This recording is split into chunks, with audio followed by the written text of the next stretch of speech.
வணக்கம் நண்பர்களே. இன்றைக்கி கிட்டத்தட்ட 3வது நாள் நான் அந்த ரொட்டி பண்டத்தை சாப்பிட்றேன். நாள் ஆலு பரோட்டா சாப்பிட்டேன். 2வது நாள் இன்னொரு தால் பரோட்டான்னு ஒன்று சாப்பிட்டேன். இன்றைக்கி 3வது நாள் மேத்தி பரோட்டா சாப்பிட்றேன். ஸோ இந்த மாதிரி கண்டினியூவாக எனக்கு ஒரே ரொட்டி கோதுமை பண்டம் தான் சாப்பிடக்கூடிய சூழ்நிலை இருக்குது. டிஃபிகல்ட்டாக ஒரு தமிழ்நாட்டு குடும்பத்திலிருந்து பிறந்த எனக்கு இப்படி நம்ம சாப்பிடணுங்கிறது ரொம்ப ஒரு அவசியமான ஒரு தேவையாக இருக்குது. எங்கள் அம்மா ஒரு பழமொழி அடிக்கடி சொல்லுவாங்க, எந்த ஊருக்கு போனாலும் அந்த நடுக்கண்டம் உனக்காத்தான் இருக்கணும் அப்படின்னு சொல்லி. அந்த பழமொழி என்னென்னா, நம்ம எந்த ஊருக்கு எந்த நாட்டுக்கு போனாலும் அந்த நாட்டினுடைய தகவமைப்பு, சூழ்நிலை, உணவு வகைகள் இதெல்லாம் நம்ம அனுசரித்து நம்ம அதில் பழகி கொள்வது தான் அதனுடைய விருப்பம். ஸோ இந்த மாதிரியான உணவுகள் எல்லாமே காலப்போக்கில் நம்மளுடைய விருப்பமான ஒரு உணவாகவும் மாறதுக்கு நிறைய அனுக்கிரகம் இருக்குது. எப்படின்னா, நம்ம டெய்லி ப்ராக்டிஸ் பண்ணி அது வேறு வழி இல்லாமல் அதனுடைய டேஸ்ட்டுக்கு நம்ம அடிமையாகிறோம். முதல்ல நான் இங்கே வரும்போது இந்த பானிபூரிங்கிற ஒன்று எனக்கு சாப்பிடவே ரொம்ப கஷ்டமாக இருந்தது. இது என்னது, இதெல்லாம் ஒரு இதுவா அப்படின்னு சொல்லிட்டு.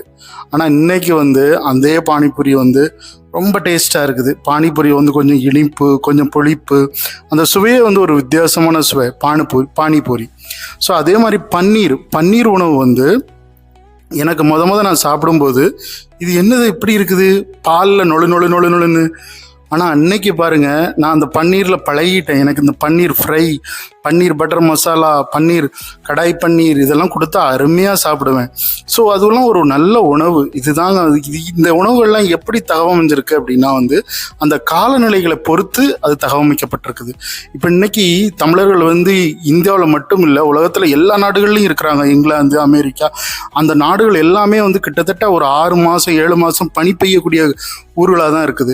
அந்த ஊர்களில் போய் அவங்க சமாளித்து அங்கே உள்ள உணவு வகைகள்லாம் தகவமைச்சு வாழ்ந்துக்கிட்டு இருக்காங்க. ஸோ அப்போ அந்த உணவு அந்த காலநிலைக்கு ஏற்ற உணவாக தான் இருக்கும்.